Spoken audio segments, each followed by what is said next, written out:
Mu myidagaduro yo mu Rwanda hagiye havugwa abahanzi benshi bagiye batandukanye bagiye babyara ariko bikaba bizwi ko byabaye batabana n'abagore cyangwa abagabo, bimwe bakunze kwita ngo kanaka yabyaye ariko yibana cyangwa se akiba iwabo. Wenda ibyo kubana bikazaza nyuma, ariko icyo gikorwa cyo kwibaruka cyo cyarabaye mbere. Twifashishije ingero tuzi z'abahanzi ndetse tukanifashisha ibitangazamakuru bitandukanye, turagaragaza ko aba bahanzi tugiye kugarukaho batigeze bakoresha agakingirizo ubwo bakoraga imibonano mpuzabitsina, kuko byagaragajwe n'umusaruro wavuyemo ari wo kwibaruka. Reka twihute duhere kuri uyu mugabo Ngoga Edizo wamenyekanye nka Paxson. Ni umwe mu baraperi bibarutse umwana mu myaka yo hambere ubwo yamenyekanaga ku gitangazamakuru kimwe. Icyo gihe byavuzwe ko yabyaye umwana atarashaka umugore kandi nawe akamwemera ndetse akajya anamuvuga aho ageze hose. Ibyo rero bikaba byarabaye ikimenyetso simusiga cy'uko atigeze yikingira mu gihe yakoraga imibonano mpuzabitsina.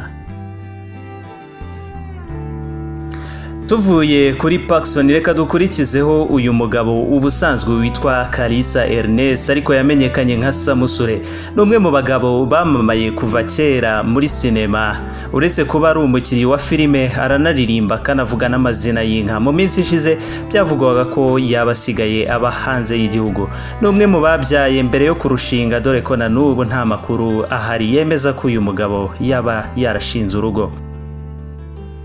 Tuve kuri Samusure tujye kuri Uzambera umwana Pacifique, yamenyekanye nka Oda Paccy. Abantu benshi baramuzi ko ari umwe mu baraperikazi bagacishijeho mu myaka ishize. Uyu muhanzikazi amakuru yo kwibaruka kwe yabaye kimomo ubwo byavugwaga ko yabyaranye na producer Lick wahoze muri studio za Unlimited Records. Nyuma yaje kujya kuba muri Leta Zunze Ubumwe za Amerika. Kugeza ubu yaba Oda Paccy cyangwa se Lick nta wigeze arushinga n'undi, bisobanuye ko igihe baryamanaga nta gakingirizo bakoresheje. Yes, reka tuve kuri Oda Paccy dukurikizeho Abayizera Grace, yamenyekanye nka Young Grace. Nawe ni umwe mu baraperikazi bagikorera umuziki mu Rwanda. Muri Kanama 2019 Young Grace akaba yaribarutse imfura ye na Rwabuhihi wahoze ari umukunzi we, yaranamwambitse impeta amusaba ko bazabana akaramata, ariko amatage akagira nabi bakaba baratandukanye. Ibi rero bikaba ari gihamya ko batigeze bikingira mu gihe bahuzaga urugwiro. Yes, tuvuye kuri Young Grace kandi Uwihoreye Mustafa. Uyu mugabo yamenyekanye ku izina rya Ndimbati. Uyu mugabo wamamaye muri sinema nyarwanda, ni umwe mu babyaranye n'undi mugore batigeze barushingana. Mu minsi ishize nibwo hamenyekanye inkuru z'uko umukobwa witwa Fridaus wabyaye abana babiri b'impanga. Byavuzwe kandi binemezwa ko yababyaranye na Ndimbati. Iki kikaba ikimenyetso cy'uko batigeze bakoresha agakingirizo mu mibonano, byanaviriyemo uyu mugabo gukatirwa n'inkiko ashinjwa ko yakoze imibonano mpuzabitsina n'umwana utagejeje imyaka y'ubukure. Yes, reka tuve kuri Ndimbati. Mu mwaka wa 2012 abinyujije ku rukuta rwe rwa Facebook, Muhire William wamenyekanye nka K8 Kavuyo yanditse yemeza ko umwana w'umuhungu wibaruswe na Bahati Grace wabaye nyampinga w'u Rwanda 2009 ari uwe. Nubwo babyaranye ntabwo bari umugore n'umugabo. N'ikimenyimenyi nyuma yaho uyu Bahati Grace yaje gushaka undi mukunzi. Kavuyo na Bahati Grace bakaba barabaga muri Leta Zunze Ubumwe za Amerika ubwo bahuzaga urugwiro. Mu mwaka wa 2013 nibwo hamenyekanye amakuru ko umuhanzi Dani Nanone yabyaranye n'umukobwa witwa Maureen, umwana w'umuhungu, ndetse uyu mugabo ajya kwita umwana izina.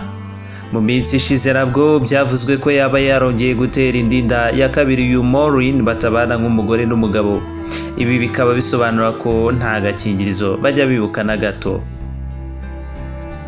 Hakizimana Amani wamenyekanye nka P-Fla ni umwe mu baraperi bemeye ko babyaye abana mbere yo kurushinga, by'umwihariko akaba yaraterwaga ishema nabyo kugeza na n'ubu. Uwo babyaranye uwo mwana ntabwo bigeze babana nk'umugabo n'umugore, bisobanuye ko aba nabo bamanukiye aho tukabimenya.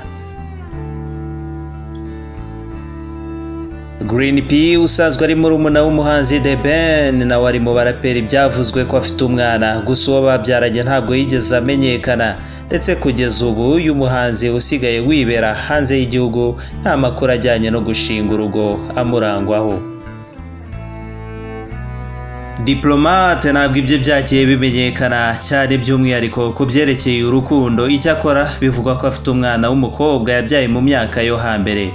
Kuri ubu ntibizwi niba Diplomate yaraje gushaka umugore cyangwa niba akiri ingaragu.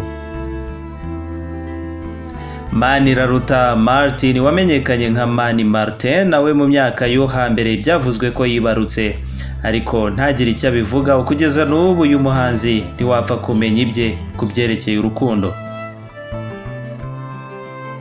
Ntabwo ari aba gusa bamanukiye aho mu gihe cy'imibonano mpuzabitsina, gusa ubushakashatsi bwacu naha bwagarukiye, kandi nk'uko byagarutsweho haruguru kubyara umuntu atarashinga urugo ntabwo ari ikibazo. Icyakora muri sosiyete bifatwa ko abakoze icyo gikorwa baba batarakoresheje uburyo bwose bwo kwikingira, by'umwihariko agakingirizo.